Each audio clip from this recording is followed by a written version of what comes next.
Hey True Sports, this is Audrey back in the kitchen, ready to throw down some lunch.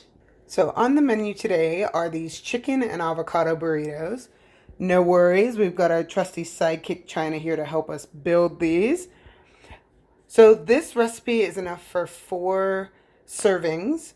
So it lists it as 4 burrito-sized tortillas, 1 pound of cooked chicken, 1 large avocado, 1 cup of Monterey Jack cheese, a 1/4 cup of salsa verde, a 1/4 cup of sour cream or Greek yogurt, and 2 tablespoons of cilantro chopped.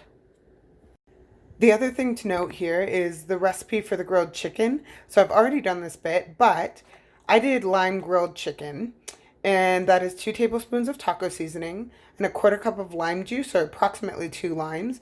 You just put that into a bag, add your raw chicken, let it marinate half an hour or as long as you want, beyond that half an hour mark, and then take it over and get it grilled. So just like last time, we're going to do a rundown to make sure we have everything that we need to build this burrito. And I will say I'm only making one, so I've cut each of these ingredients approximately by a fourth. Fractions and math are not my best friend, so some of these are just guesstimates, get as close as I can, and then we'll get to building. So here we have about a 1/4 pound of chicken. I have already pre-diced a 1/4 of an avocado ready for my burrito. We've got about a 1/4 of a cup of Monterey cheese. We have about an 1/8 of a cup of plain Greek yogurt.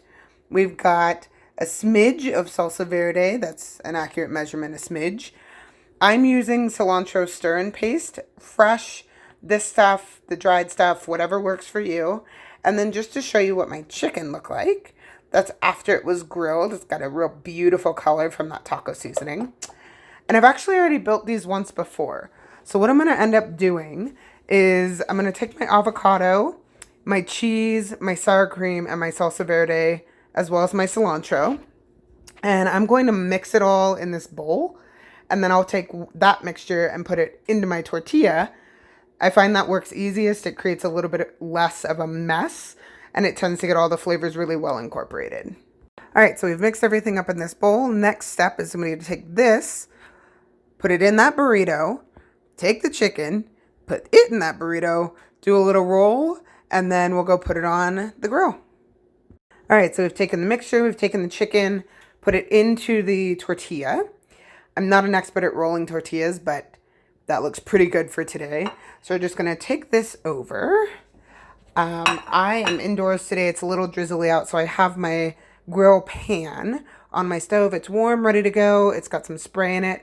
So we're just going to take our burrito, and I like to do the sealed part down. So see how it's kind of rolled backwards. And I'm just going to set this into the pan. We'll let it crisp up a little bit so it gets a nice crispy outside. I'll flip it here in probably 2.5-ish minutes, and then we'll come back and we'll see the final product. And here we have it, the final product. So nice and crispy grill lines. That's just what we love to see. I'm going to have my chicken avocado burrito with some pinto beans, some rice. Gotta have my hot sauce. Love all things spicy. Couple of oranges, get the good dose of vitamin C. Nice big glass of water to stay hydrated. And that's lunch. Thank you so much for joining me in the kitchen yet again. If you're interested in finding really great recipes to try at home, I recommend checking out learn.truesport.org or visiting the True Food page on truesport.org. Signing off, ready to go eat my lunch. We'll see you next time.